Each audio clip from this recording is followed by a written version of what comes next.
आगे से आगे। नमस्कार मेरे प्यारे साथियों, दोस्तों। उम्र थका नहीं सकती, ठोकरें गिरा नहीं सकती। यदि रखते हो आप जिंदगी में जीतने का मादा, तो कोई भी परिस्थिति आपको हरा नहीं सकती। आज आपके सामने मॉडल पेपर है आपका, आप टेस्ट दें इसका, अपना आंकलन करें आप।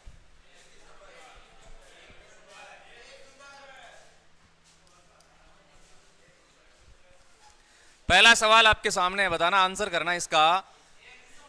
एड्स दिवस कब मनाया जाता है? प्रश्न आपसे पूछा गया है, एड्स दिवस कब मनाया जाता है, आंसर कीजिएगा।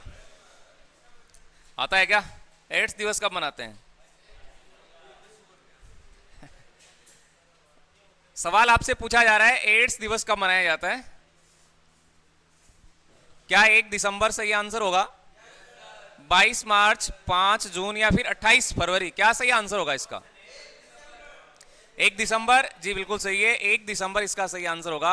एड्स दिवस मनाया जाता है 1 दिसंबर को। बात करें 22 मार्च, तो ये होगा आपका जल दिवस। जिनको पता नहीं है वो नोट कर लें, जल दिवस। 22 मार्च को कौन सा दिवस मनाया जाता है? जल दिवस मनाया जाता है। 5 जून के लिए ये रहेगा आपका पर्यावरण दिवस। ये रहेगा आपका पर्यावरण दिवस। और एक और है वो 28 फरवरी, ये भी आपको पता होगा, ये है विज्ञान दिवस। ये रहता है विज्ञान दिवस।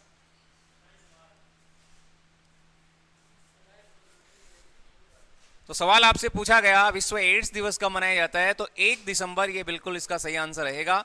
1 दिसंबर को मनाया जाता है एड्स दिवस।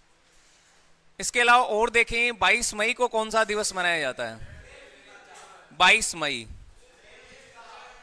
तो ये रहेगा आपके जैव विविधता दिवस। जैव विविधता दिवस, जैव विविधता दिवस मनाया जाता है 22 मई को।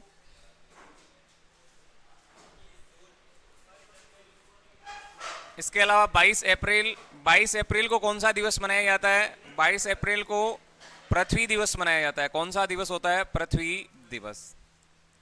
आपसे सवाल किया जाए, ओजोन दिवस कब मनाया जाता है? ओजोन दिवस, तो ओजोन दिवस होगा आपके 16 सितंबर को। 16 सितंबर को ओजोन दिवस मनाया जाता है। इसके अलावा 21 योग दिवस होगा। क्लियर है? तो ये आपको ध्यान में रखने हैं, साइंस से रिलेटेड कुछ दिवस है, बड़े इंपॉर्टेंट है। हो गया? तो पहला प्रश्न आपसे पूछा गया, एड्स दिवस कब मनाया जाता है, तो एड्स दिवस मनाया जाएगा 1 दिसंबर को। ये क्या हो गया? 1 दिसंबर। कब मनाया जाएगा? 1 दिसंबर को। एड्स दिवस मनाया जाता है 1 दिसंबर। क्लियर हो गया?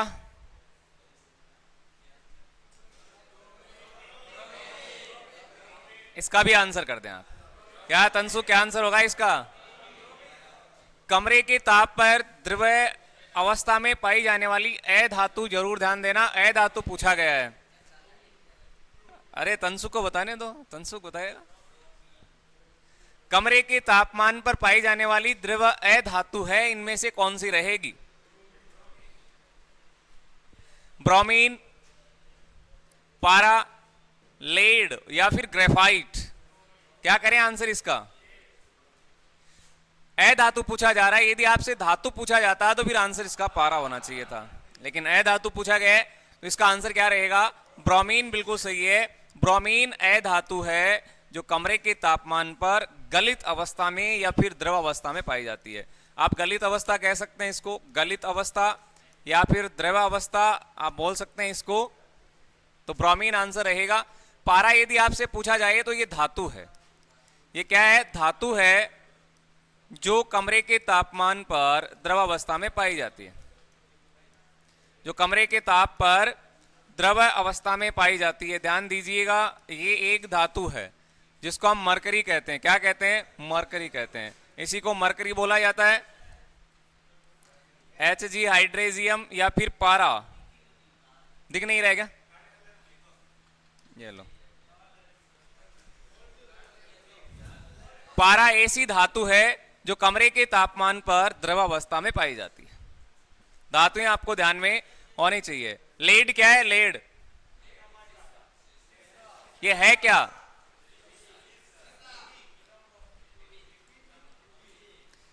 लेड की कोई विशेषता है क्या? लेड के बारे में जानते हो?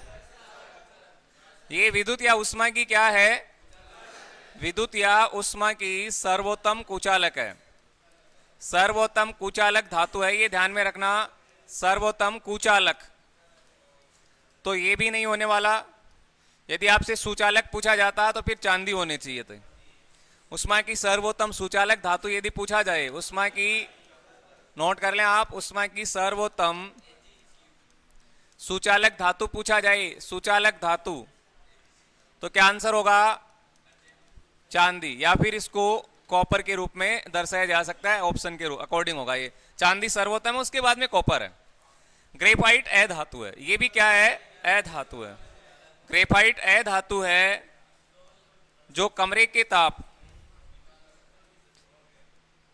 जो विद्युत की सर्वोत्तम या विद्युत की सुचालक है, ये ध्यान रखना।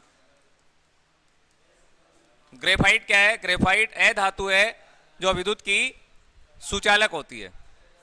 और ये आपके जो हीरा होता है, हीरा, ये क्या होता है? कुचालक होता है। ग्रेफाइट एक अ धातु है। पेंसिल का हार किसी का बनाया जाता है ग्रेफाइट का, शुष्क सेल बनाने में इसका उपयोग किया जाता है। ग्रेफाइट की संरचना कैसी होती है? ग्रेफाइट की संरचना परतीय क्या होती है? परतीय षष्ठ फल की होती है। परतीय षष्ठ फल की है, ध्यान रखना, इसके स्ट्रक्चर होती है। हीरा का पूछा जाए तो दृढ़ त्रिआयामी चतुष्फल की है, और ग्रेफाइट की होगी षष्ठ फल की है। क्लियर हो गया ये सवाल? कोई दिक्कत है क्या? बताओ। कमरे के तापमान पर पूछा गया, द्रव अवस्था में अ धातु, तो ब्रोमीन रहेगा। यदि धातु पूछा जाए फिर पारा होगा।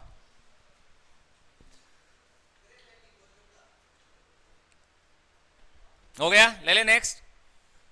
जिनको नहीं पता वो नोट करते रहना। क्वेश्चन नंबर 3 करो, इसका आंसर क्या होगा? वृद्धि रोधक हार्मोन कौन सा है? हार्मोन, पादप हार्मोन आप नोट कर लें अलग से। पादप हार्मोन आपसे सवाल किया गया है, वृद्धि रोधक हार्मोन कौन से हैं? ये मुख्य रूप से 6 प्रकार के हैं। एक तो होगा ऑक्सीन, यहां से सवाल बनते हैं। ऑक्सीन है, फिर जिब्रेलिन है, जिब्रेलिन। इसके अलावा और कौन सा होता है रे? साइटोकाइनिन है, हाँ साइटोकाइनिन। और कौन सा होता है? इथाइलिन होता है, इथाइलिन। और बताओ। एक होगा आपके एब्सिसिक अम्ल, कौन सा है? एब्सिसिक अम्ल। और कौन सा होता है? इसके अलावा एक और लिखिएगा, वो है आपके फ्लोरिजन। कौन सा है? फ्लोरिजन। तो ये मुख्य रूप से 6 प्रकार के पादप हार्मोन है आपके सामने। यहां से भी भर्तियों में कई बार सवाल पूछा गया है। ये तो जरूर ध्यान रख लेना, ये गैसीय हार्मोन है। ये कौन सा हार्मोन है? गैसीय हार्मोन। अब गैसीय हार्मोन है तो इसका मतलब सीधा सा ये हुआ, ये फलों को पकाने में सहायक है। फलों को पकाने के लिए कौन सा हार्मोन सहायक है? तो आपका आंसर होगा ये फलों को पकाने में सहायक। ये दिख रहा है क्या? पेन नहीं दिख रहा है ना? दिख रहा है क्या पेन? पेन नजर आ रहा है? नहीं आ रहा? कौन सा पेन लेना बताओ? चलो, ये है आपके फलों को पकाने वाला। फलों को पकाने वाला है, ध्यान में रख लेना। फलों को पकाने में सहायक है, ये गैसीय हार्मोन है। फ्लोरिजन, ये तो आप सब जानते हैं। फ्लोरिजन ये फूलों को खिलाने में समर्थ है। फूल खिलते हैं इसके कारण। फूल खिलते हैं किस हार्मोन के कारण? फ्लोरिजन के। तो इसका काम कंप्लीट है। इथाइलिन गैसीय हार्मोन हो गया। एब्सिसिक अम्ल, इसको बोला जाता है वृद्धि रोधक। वृद्धि रोधक, ये वृद्धि को रोकने में सहायक है, वृद्धि संदमन में सहायक है। ये निश्चित वृद्धि के लिए यही हार्मोन उत्तरदायी है। साइटोकाइनिन ये कोशिका विभाजन का काम करता है। क्या कार्य करता है? ये सेल डिवीजन का, कोशिका विभाजित करने में ये सहायक है साइटोकाइनिन। तो कोशिका विभाजित करता है ये। जिब्रेलिन ये तने की लंबाई में वृद्धि करता है। तने की लंबाई जो होती है, तने की लंबाई इसी के कारण बढ़ती है। ऑक्सीन है पादप की मोटाई या तने की मोटाई में वृद्धि करता है, तने की मोटाई में वृद्धि। ऑक्सीन, जिब्रेलिन तने की लंबाई में वृद्धि। साइटोकाइनिन ये सेल डिवीजन का काम करेगा, कोशिका विभाजन। इथाइलिन एक गैसीय हार्मोन है जो फलों को पकाने में सहायक है। और एब्सिसिक अम्ल वृद्धि रोधक हार्मोन है। और यही प्रश्न आपसे पूछा जा रहा है, वृद्धि रोधक हार्मोन कौन सा है? तो इसका आंसर क्या रहेगा? एब्सिसिक अम्ल। क्लियर? तो ये हार्मोन आपको ध्यान में रखने हैं। सवाल यहां से भर्तियों में बन रहा है, बार बार आर्मी अग्निवीर के पेपर में यहां से बनने वाला भी है। पीछे भी आया था सवाल यहां से, सीधा सा सवाल पूछा, निम्न में से पादप हार्मोन कौन सा है? तो ये पादप हार्मोन होते हैं मुख्य रूप से। क्लियर? कोई दिक्कत है क्या? बताओ। नहीं है तो एब्सिसिक एसिड रहेगा इसका आंसर। वृद्धि रोधक हार्मोन इसी को कहा जाता है। सवाल नंबर 4, वेग में परिवर्तन की दर क्या कहलाएगी? क्या कहते हैं इसको? अरे राकेश को बताने दो, राकेश को बताने दो। राकेश क्या होगा आंसर? वेग में परिवर्तन की दर क्या कहलाएगी? पक्का? वेग में परिवर्तन की दर को क्या बोलते हैं? त्वरण कहा जाता है। बिल्कुल सही आंसर आ रहा है। वेग में परिवर्तन की दर को बोलेंगे त्वरण। ठीक है, वेग में परिवर्तन की दर क्या कहलाएगी? त्वरण कहलाएगी। कार्य आप सबको पता है, कार्य क्या होता है? W बराबर F इंटू S। कार्य का ये रहेगा। कार्य कहा जाता है बल गुणा विस्थापन। बल और विस्थापन के गुणनफल को कार्य कहते हैं, तो ये तो होगा नहीं। तो ये सवाल भी आया हुआ है, कार्य का फॉर्मूला आपसे पूछा गया है। तो W बराबर, संवेग का पूछा जाए तो P बराबर होगा M इंटू V। क्या होगा? P बराबर M गुणा V, ये संवेग का रहेगा। और आवेग का यदि आपसे पूछा जाए, आवेग का क्या लिखोगे?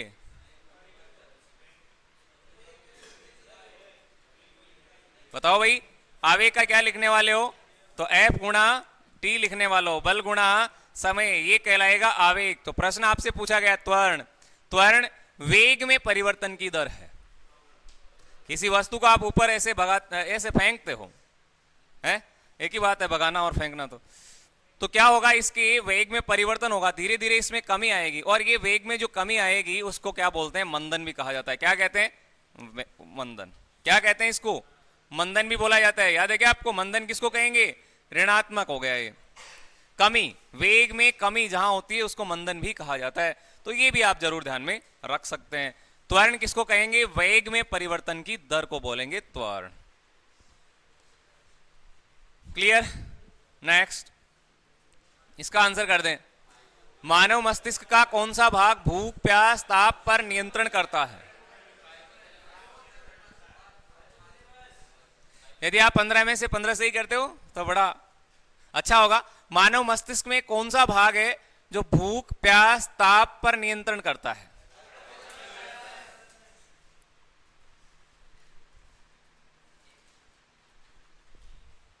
हाइपोथैलेमस, पीयूष, प्रमस्तिष्क और थैलेमस। भूख, प्यास, ताप आदि पर पूछा गया है, तो इसका आंसर क्या रहने वाला है? हाइपोथैलेमस। जी बिल्कुल ठीक आंसर आ रहा है। जिसने भी ये आंसर दिया है उसका बिल्कुल करेक्ट है। हाइपोथैलेमस, इसको हेडमास्टर भी कहा जाता है। क्या कहा जाता है? ये हेडमास्टर कहलाता है। पहली बात तो ये हेडमास्टर ग्रंथि के रूप में कार्य, और ये अग्र मस्तिष्क का भाग है या पश्च मस्तिष्क का भाग है या मध्य मस्तिष्क का भाग है? बताना जरा, ये किसका भाग है? प्रमस्तिष्क, थैलेमस और हाइपोथैलेमस ये अग्र मस्तिष्क के पार्ट होते हैं। पॉन्स, मेडुला और अनुमस्तिष्क ये पश्च मस्तिष्क के भाग होते हैं।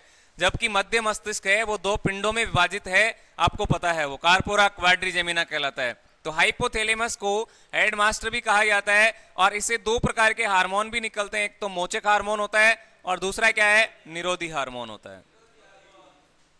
ये दो प्रकार के हार्मोन यहां से स्त्रावित होते हैं। हेडमास्टर ग्रंथि भी ये कहलाती है। इसका मुख्य कार्य होता है भूख, प्यास, ताप आदि पर नियंत्रण करना। पीयूष ध्यान में रखिएगा, सबसे छोटी ग्रंथि है। ये क्या है? सबसे ये छोटी ग्रंथि है, सबसे छोटी ग्रंथि है ये पीयूष। जो ये कहां पाई जाती है? ये भी अग्र मस्तिष्क में पाई जाती है। कहां होती है? अग्र मस्तिष्क में। पूछा हुआ प्रश्न है ये। आर्मी की एग्जाम में प्रश्न पूछा हुआ है पीयूष ग्रंथि कहाँ पाई जाती है, तो ये अग्र मस्तिष्क में पाई जाती है। इसका आकार कैसा होता है, इसका आकार मटर के दाने जैसा होता है, मटर के दाने जैसा। और ये लगभग बात करें तो 13 प्रकार के हार्मोन पर नियंत्रण करती है। अच्छा, इसमें बहुत सारे हार्मोन भी रिलीज होते हैं, उसमें से मुख्य हार्मोन जो होता है वो है जीएच हार्मोन। कौन सा हार्मोन है, जीएच। इसके अलावा भी है एलटीएच होता है, एसीटीएच होता है, एफएसएच होता है। ये बहुत सारे हार्मोन है जो इसी ग्रंथि से निकलते हैं। लेकिन मुख्य जो हार्मोन होगा वो होगा आपके वृद्धि हार्मोन। कौन सा हार्मोन होगा, ये वृद्धि, जीएच हार्मोन, ग्रोथ हार्मोन, ये मुख्य हार्मोन है इसका। कर लोगे क्या?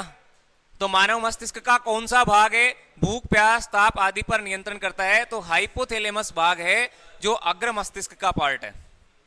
हो गया यहां से, नो प्रॉब्लम। नेक्स्ट, इसका आंसर करके बताना क्या आंसर होगा। नेफ्रॉन का भाग नहीं है, नेफ्रॉन का भाग नहीं है। कौन सा नहीं है,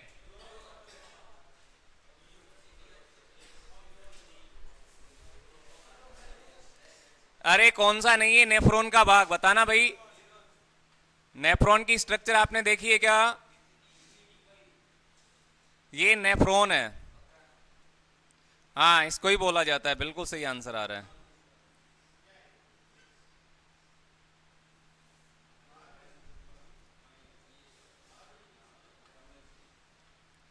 कुछ इस प्रकार से आपको नेफ्रॉन की स्ट्रक्चर नजर आती है, ये वाला। ये अभिवाही धमनी है, आप नोट कर लेना कौन कौन से भाग है इसके नेफ्रॉन के। अभिवाही धमनी, ये वाला है अपवाही धमनी, अपवाही धमनी, ग्लोमेरुलस बोला जाता है, बॉमन संपुट कहा जाता है, ये ग्लोमेरुलस है। क्या है ये, ग्लोमेरुलस, ये वाला। इसके अलावा बॉमन संपुट भी इसका भाग होता है, बॉमन संपुट, ये इसके भाग है, आपको ध्यान में रखना है। यहां से अंग्रेजी का यू आकार जो नजर आ रहा है इसको हेनले का पास कहते हैं, हेनले का लूप, हेनले का लूप या हेनले का पास बोला जाता है। ठीक है, तो ये ध्यान में रखना है। इसके अलावा आपको पीसीटी, एक पीसीटी होती है, ये भी ध्यान रखना है, डीसीटी भी ये ध्यान रखना है।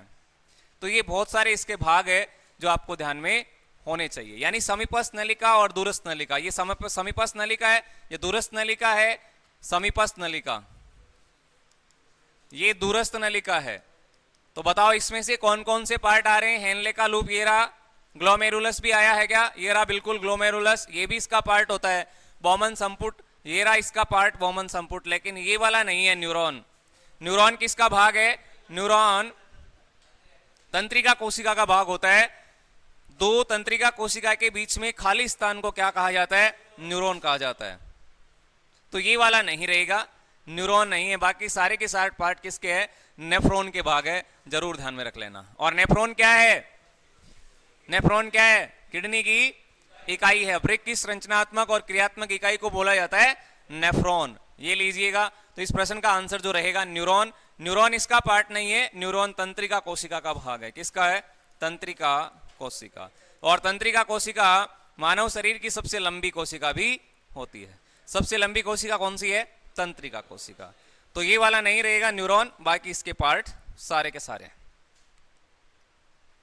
करो आंसर, इस प्रश्न का आंसर क्या होगा बताइएगा।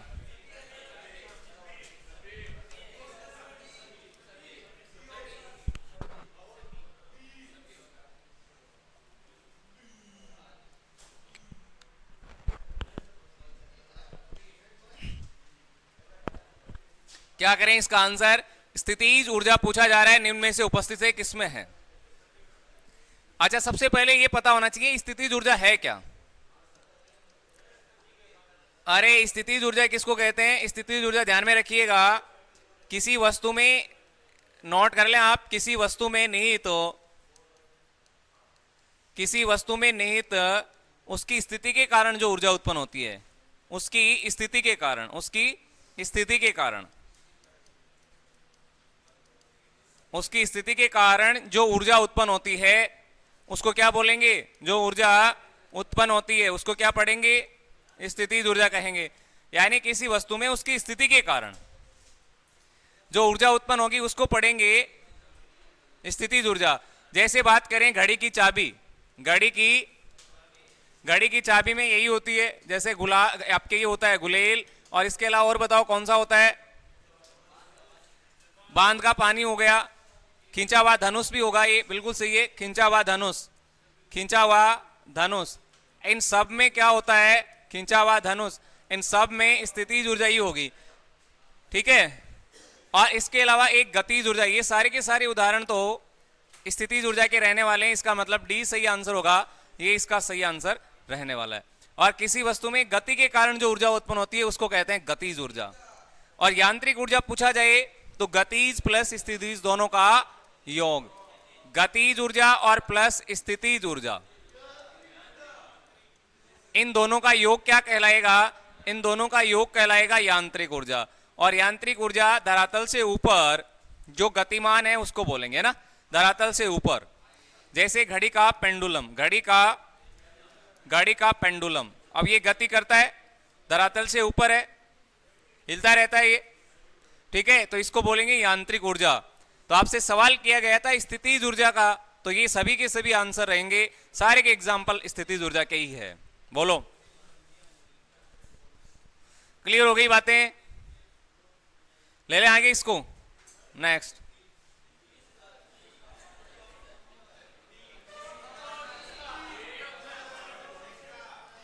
आप चेक कर लेना आपके कितने प्रश्न सही हो रहे हैं भाई। यदि अच्छे आंसर आ रहे हैं तो परीक्षा में भी कोई दिक्कत नहीं होगा। सवाल नंबर 8 आपसे पूछा गया, पीतल मिश्र धातु के अवयव कौन से हैं? क्या होगा पीतल मिश्र धातु के अवयव? पूछा गया है। पीतल बार बार आ रहा है ये शब्द, पी से बना लेना। पीतल जो है किससे बनेगा? पिताजी से। किससे बनेगा रे? ये बनेगा आपके पिताजी से, पिताजी, पीतल पिताजी, आराम से याद होगा। अब यहां से बन गया पीतल, ता से बना तांबा, और प्लस जी से क्या बना? जिंक। और जिंक को ही जस्ता कहते हैं। क्या कहते हैं? जस्ता कहते हैं। तांबा कॉपर होता है और प्लस जिंक होता है Zn। 70% ये होता है और 30% होता है जिंक, ये भी ध्यान में रख लेना। तो इसका आंसर देख लो आप क्या बैठ रहा है, तांबा प्लस जिंक। कहाँ है तांबा प्लस जिंक? ये रहा, डी ऑप्शन, ये बिल्कुल सही आंसर है। D will be right answer, तांबा प्लस जिंक। पीतल मिश्र धातु किसकी बनती है? तांबा और जिंक से बनती है। पिताजी तांबा और जिंक से ये मिलकर बनेगी, ठीक है। कर लोगे क्या? ले लें आगे इसको, यस। कीजिएगा आंसर। क्या आंसर रहेगा? शक्ति का मात्रक क्या है? ये प्रश्न आया। अब शक्ति का मात्रक आपसे पूछा जा रहा है, शक्ति का मात्रक क्या होगा बताओ?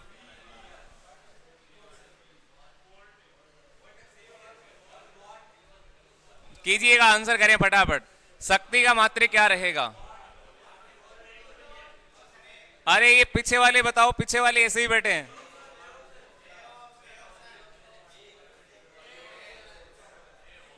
अब कई ऐसे हैं, अब कईयों के दिमाग में आ रहा होगा कि भाई शक्ति का मात्रक तो वाट होता है। शक्ति का मात्रक क्या होता है? शक्ति का मात्रक तो वाट होता है, जो ऑप्शन में ही नहीं है। अब कईयों के दिमाग में आया है, ऑप्शन में है नहीं, फिर क्या करें?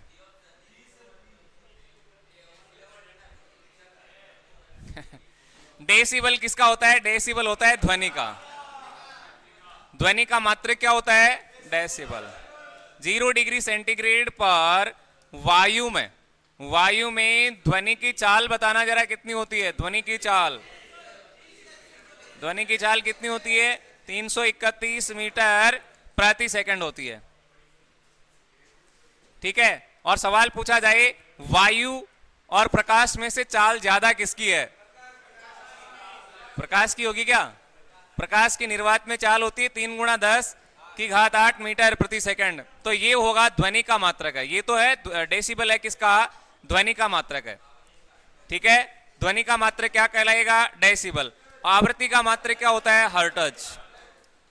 ये रहेगा आवृत्ति का मात्रक। आवृत्ति का मात्रक हर्ट्ज है। क्या रहेगा? हर्ट्ज। Hz होगा, Hz, ये आवृत्ति का मात्रक हो गया। इसके अलावा किलोवाट घंटा आपके सामने है, तो kWh आपको याद होगा ये विद्युत ऊर्जा की खपत के लिए काम में आता है, विद्युत ऊर्जा की खपत। अरे आपने मीटर में देखा होगा विद्युत ऊर्जा की गणना के लिए kWh देखा है क्या, किलोवाट घंटा मीटर में यही होता है kWh। अब एक ही ऑप्शन बच रहा है आपके सामने और वो है वोल्ट एम्पियर, तो ये इस प्रश्न का ठीक आंसर होगा वोल्ट गुणा एम्पियर, ये बिल्कुल सही है, शक्ति का मात्रक होगा। गलत हो गया क्या? अरे ये नहीं पता तो शक्ति को कहते हैं पावर, क्या कहते हैं, पावर।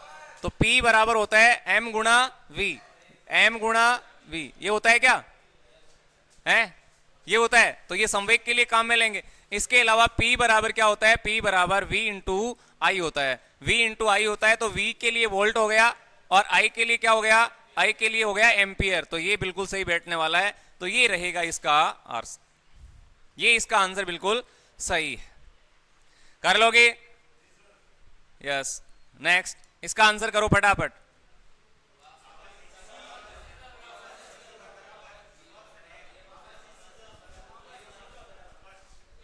अब मैं पूछने वाला हूं ना, अब मैं पूछने वाला हूं, इसका आंसर बताना भाई, मुझे बताना इसका आंसर क्या रहेगा। हाँ, तनसुख बताएगा इसका आंसर, तनसुख बताओ। समतल दर्पण में प्रतिबिंब बनता है,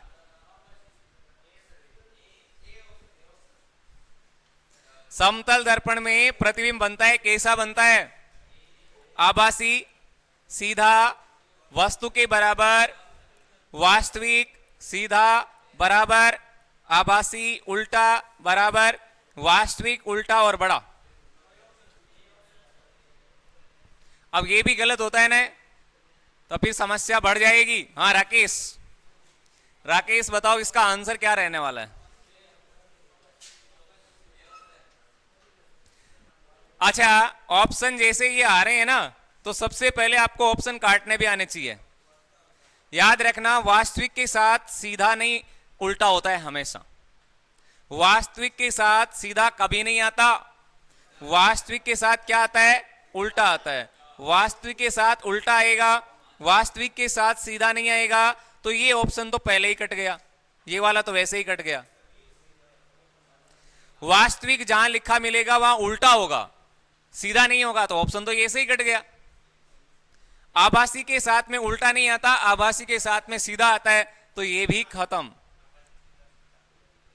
ऐसे काटो ऑप्शन। अरे भाई वास्तविक के साथ उल्टा दिखना चाहिए था, उल्टा तो है ही नहीं, गलत। आभासी, आभासी के साथ में सीधा दिखना चाहिए था, तो ये गलत। हाँ, ये ऑप्शन बिल्कुल सही है, लेकिन यहां पूछा गया समतल दर्पण में प्रतिबिंब बनता है, तो समतल दर्पण में बनने वाला प्रतिबिंब होता है आभासी, सीधा और वस्तु के बराबर। ये बिल्कुल ठीक आंसर रहेगा, आभासी, सीधा और वस्तु के बराबर, ये समतल दर्पण में प्रतिबिंब बनता है। और समतल दर्पण में प्रतिबिंब की संख्या के लिए कौन सा फॉर्मूला काम में लेते हैं? अरे प्रतिबिंब की संख्या यदि आपसे पूछी जाए समतल दर्पण में कैसे निकालते हैं, तो क्या करोगे, 360 बटे थीटा, और माइनस में क्या करते हैं, एक। ये भी आपको ध्यान में रखना है, यहां से भी सवाल पूछे जा सकते हैं। समतल दर्पण में बनने वाला प्रतिबिंब उतनी ही दूरी पर बनता है जितनी दूरी पर कोई वस्तु रखी जाती है, ये भी ध्यान में रखना। मान लीजिए ये आपका प्लेन मिरर है, समतल दर्पण, यहां कोई वस्तु रखी हुई है, ये 2 मीटर की दूरी पर रखी गई है वस्तु, तो इसमें जो प्रतिबिंब बनेगा वो भी 2 मीटर की दूरी पर बनेगा। इसका मतलब वस्तु के बराबर होगा, ये ध्यान में रख लेना आप। समतल दर्पण में बनने वाला प्रतिबिंब आभासी, सीधा और वस्तु के बराबर बनेगा। नेक्स्ट,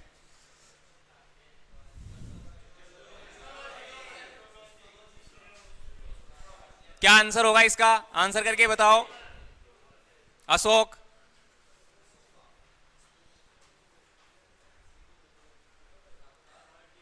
उत्तक का अध्ययन कहलाता है, क्या कहलाता है, उत्तक का अध्ययन पूछा गया है, उत्तक का अध्ययन क्या कहलाएगा, क्या होगा रे इसका आंसर? उत्तक का अध्ययन पूछा जा रहा है आपसे, कार्डियोलॉजी, डर्मेटोलॉजी, हिस्टोलॉजी या फिर स्पर्मेलॉजी, क्या आंसर होगा इसका? हाँ गौरव, क्या आंसर हो रहा है? गौरव का बताओ, गौरव आंसर करना है। इसका आंसर क्या होगा? स्पर्मेलॉजी में किसका अध्ययन किया जाता है? बीज का अध्ययन किया जाता है, बीजों का अध्ययन। ध्यान में रखना, बीजों का अध्ययन कहाँ किया जाता है? तो बीजों का अध्ययन किया जाता है स्पर्मेलॉजी में, जरूर ध्यान में रख लेना। बीजों का अध्ययन, बीज का अध्ययन होता है। और बीज बनते कहाँ हैं ये भी ध्यान में रखना। बीज बनते हैं बीजांड में। कहाँ बनते हैं? बीजांड में बनते हैं बीज।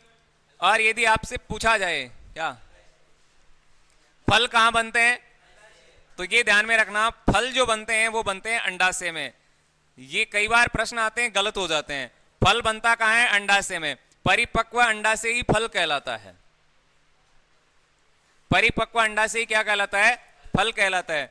और बीज का अध्ययन क्या कहलाएगा? स्पर्मेलॉजी कहलाएगा। तो ये आंसर तो बिल्कुल नहीं रहेगा,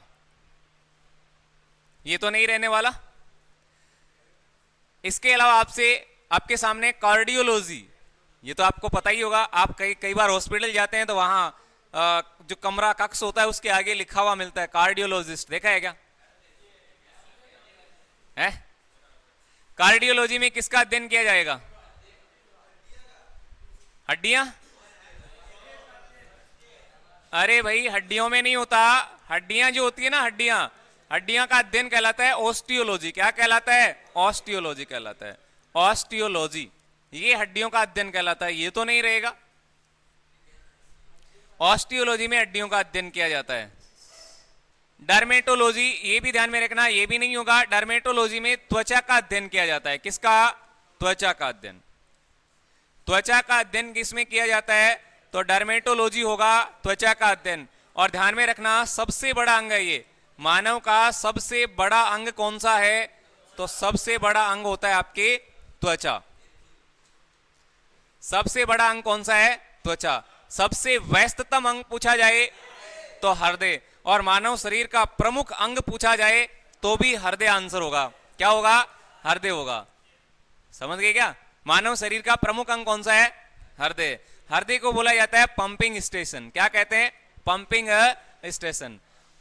कार्डियोलॉजी में इसी का अध्ययन किया जाता है, हृदय का। कर लोगे कार्डियोलॉजिस्ट। और इसके अलावा ये इस प्रश्न का ठीक आंसर रहेगा हिस्टोलॉजी। हिस्टोलॉजी में ऊतक का अध्ययन किया जाता है। किसका अध्ययन किया जाता है? ऊतक का अध्ययन किया जाता है हिस्टोलॉजी में।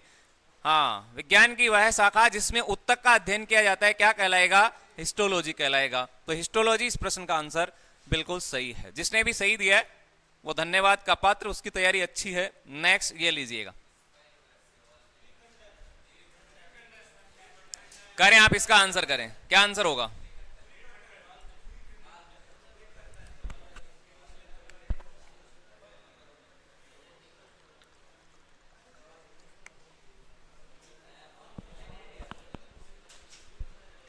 क्या करेंगे इसका आंसर? स्पाइरोगायरा जैसे सवाल में अलैंगिक जनन होता है। अरे एक मॉडल पेपर है, ये टेस्ट पेपर समझ लो आप। 15 क्वेश्चन है, ज्यादा नहीं है, 15 क्वेश्चन है। स्पाइरोगायरा जैसे सवाल में अलैंगिक जनन होता है, कैसे होता है बताओ? स्पाइरोगायरा में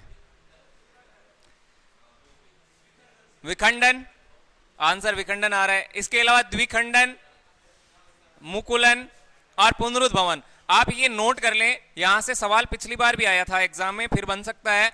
यदि आपसे पूछा जाए अमीबा का, अमीबा में अलैंगिक जनन की कौन सी विधि पाई जाती है? तो द्विखंडन। कौन सी होगी रे? द्विखंडन। नोट कर लें आप, ये अलैंगिक जनन की विधियां हैं। अलैंगिक जनन अमीबा में कौन सी होगी? अमीबा में होगा द्विखंडन। कौन सा होता है? द्विखंडन होता है। आपसे सवाल किया जाए स्पाइरोगायरा, स्पाइरोगायरा क्या एक सवाल है? स्पाइरोगायरा क्या है? एक सवाल है। और इस सवाल में अलैंगिक जनन की कौन सी विधि होती है? तो ये होगी खंडन या फिर विखंडन। खंडन भी हो सकता है, खंडन भी आ सकता है। या बात करें इसकी विखंडन की तो एक ही बात है। ठीक है, आपसे सवाल किया जा सकता है। इसके अलावा हाइड्रा का आपसे पूछा जा सकता है। हाइड्रा, हाइड्रा में यदि आपसे सवाल पूछा जाए तो फिर आंसर होगा मुकुलन। क्या होगा? मुकुलन। और इसके अलावा पुनरुद्ध भवन आपसे पूछा जाता है तो ये किस में होता है? प्लेन एरिया में। किस में होता है? Plain area. प्लेन एरिया एक जीव है जिसमें अलैंगिक जनन की पुनरुद्ध भवन विधि पाई जाती है। पुनरुद्ध भवन। तो ये मुख्य मुख्य हैं जो आपको ध्यान में रखना है। प्लाज्मोडियम में बहुखंडन होता है। प्लाज्मोडियम में क्या होगा? बहुखंडन होगा। प्लाज्मोडियम, प्लाज्मोडियम में क्या होगा भाई? बहुखंडन होगा प्लाज्मोडियम में। नोट कर लो आप।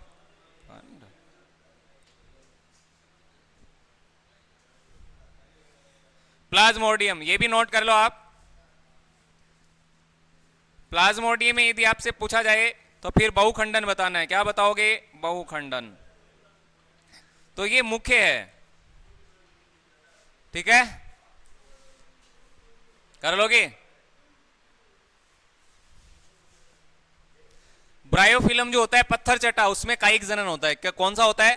कायिक जनन होता है। तो ये मुख्य है। अमीबा का पूछा जाए द्विखंडन, स्पाइरोगायरा सेवाल है खंडन, हाइड्रा इसमें मुकुलन होगा, प्लेनेरिया में पुनरुद्ध भवन और प्लाज्मोडियम में होगा बहुखंडन। कर लोगे। ईस्ट में कौन सा होता है? ईस्ट में यदि ईस्ट का पूछा जाए, ईस्ट, तो ईस्ट का क्या बताओगे? इसका भी मुकुलन बताना है। क्या बताना है? मुकुलन। ठीक है जी। तो ये सवाल पूछा गया था स्पाइरोगायरा का। स्पाइरोगायरा एक सेवाल है। स्पाइरोगायरा में, स्पाइरोगायरा जैसे सेवाल में अलैंगिक जनन होता है। तो ये तो सीधा सा आंसर हो गया। इस प्रश्न का आंसर देख लीजिए, खंडन या विखंडन। तो ये रहेगा बिल्कुल सही आंसर। क्लियर? चेक करना कितने प्रश्न सही हो रहे हैं। ले लेंगे आगे इसको।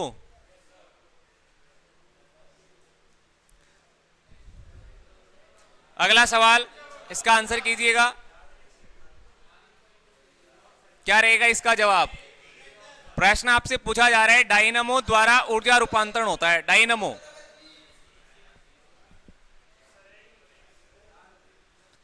डायनामो का बताना जरा क्या होगा? हरियाणा। हरियाणा का आंसर आ रहा, हरियाणा का आंसर नहीं आया।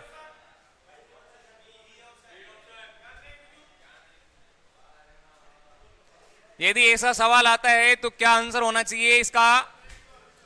क्या आपको पता है ध्वनि ऊर्जा को विद्युत में कौन चेंज करता है? अरे ध्वनि ऊर्जा को विद्युत में कौन बदलता है? माइक्रोफोन। कौन बदलता है? माइक्रोफोन। ये सितार किसका आंसर आ रहा है? सितार किसने दिया है? अरे सितार यांत्रिक को ध्वनि में चेंज करता है। सितार जो होता है वो यांत्रिक ऊर्जा को किसमें कन्वर्ट करता है?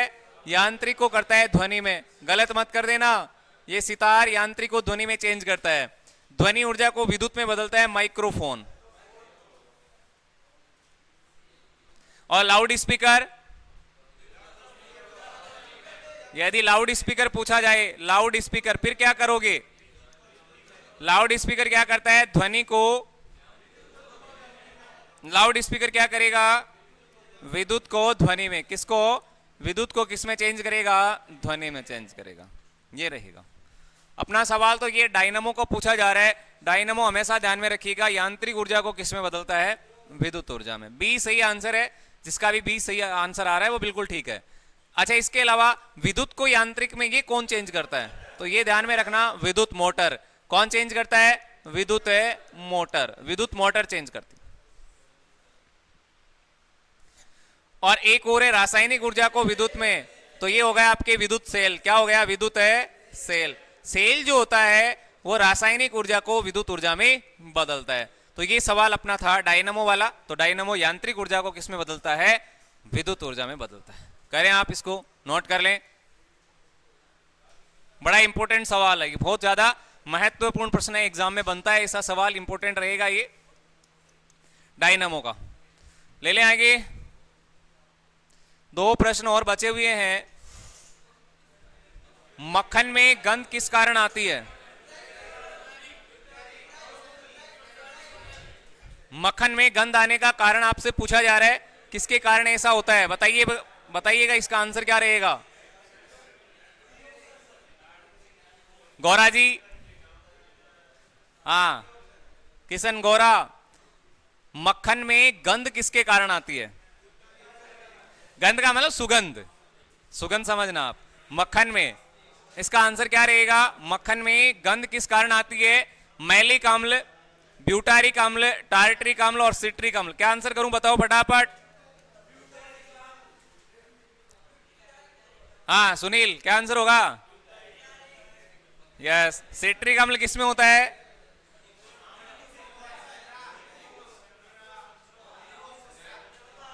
सिट्रिक अम्ल नींबू में होता है क्या? इसके अलावा बताओ किसमें होता है? संतरे में होता है जी। नींबू और संतरा जो होता है इसमें कौन सा होगा? आंवले में कौन सा होता है? बस। टार्टरिक अम्ल किसमें होता है? टार्टरिक, इमली और इमली के अलावा अंगूर में भी यही होता है। अंगूर में कौन सा होता है?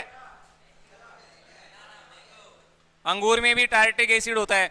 तो ये तो नहीं होगा, ये दोनों ही नहीं है। इसके अलावा मैलिक अम्ल किसमें होता है? मैलिक अम्ल पाया जाता है सेव में। किसमें होता है भैया? सेव में होता है, सेव में। अच्छा मुझे जरा ये बताओ, सेव किस प्रकार का फल है? इसका आंसर करो।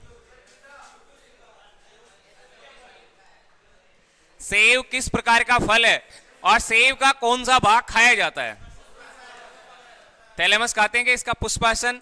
सेव का पुष्पासन भाग खाया जाता है। लेकिन जरा मुझे ये बताओ कि सेव किस प्रकार का फल है? इसका थैलेमस भाग खाया जाता है। पुष्पासन भाग है ना, वो खाने योग्य, खाने योग्य है। लेकिन आपको बताना है सेव में, सेव जो है ये किस प्रकार का फल है? सत्य फल कौन से होते हैं? इसके अलावा आम होता है, सरल फल कौन से हैं? पुंज फल कौन से हैं? अरे सरल फल कौन से होते हैं? सरल फल। एक आता है पुंज फल, पुंज फल बताना कौन सा है? पुंज फल। और एक है आपके संग्रहित फल। तीनों के आंसर करके बताओ फटाफट, क्या आंसर होगा? सरल, पुंज और संग्रहित फलों के आंसर फटाफट दे दो। सरल फल कौन सा है? सरल आम है, आम बिल्कुल सही है, आम सरल फल है। पुंज फल कौन सा है? पुंज, पुंज फल है स्ट्रॉबेरी।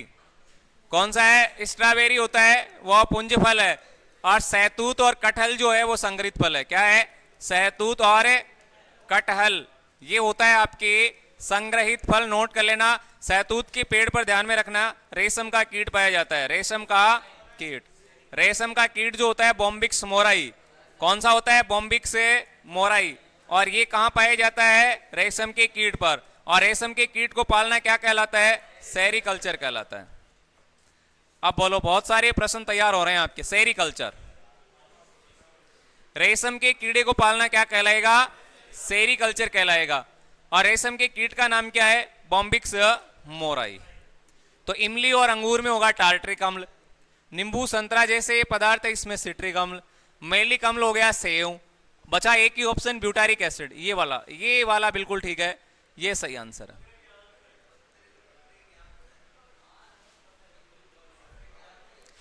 ठीक है जी। इसके अलावा ध्यान में रखना, ब्यूटारिक एसिड जो है ये बकरे की आंत में भी होता है। किसमें होता है? बकरे की आंत्र में यही आता है, इसी के कारण बदबू आती है। क्लियर हो गया? ये रहा आपकी आज की क्लास का अंतिम प्रश्न, ये रहा।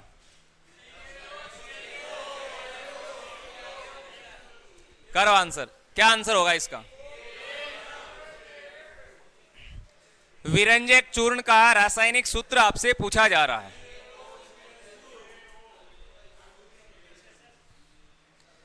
CaOCl2, Na2CO3, TnH2O, NaHCO3 और HNO3। बताओ भाई क्या करें इसका आंसर?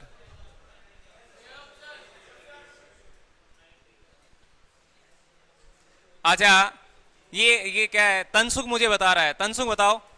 शाबाश, ये किसका फॉर्मूला है? तनसुख बताएगा ये किसका फॉर्मूला है? नाइट्रिक एसिड है। शाबाश, बिल्कुल सही आंसर है भाई, नाइट्रिक एसिड। तनसुख का आंसर सही आया। ये नाइट्रिक एसिड है, नाइट्रिक अम्ल है। हाँ गौरा,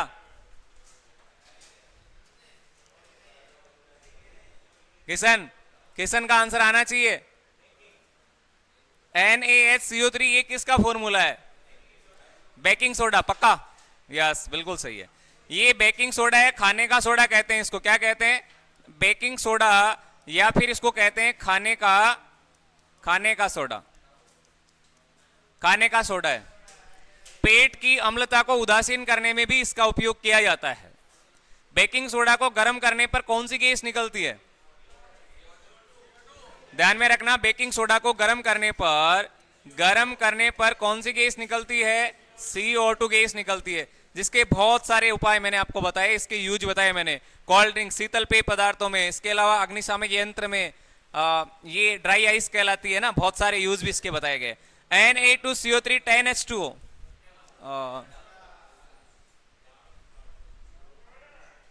आंखों में नींद तो बहुत है पर सोना नहीं, यही समय है वो कुछ कर दिखाने का, इसे आप खोना नहीं। हाँ, नींद लेने से कुछ नहीं होगा। बताओ इसका आंसर क्या होगा? Na2CO3 10H2O। दावन सोडा है, ये किसने बताया?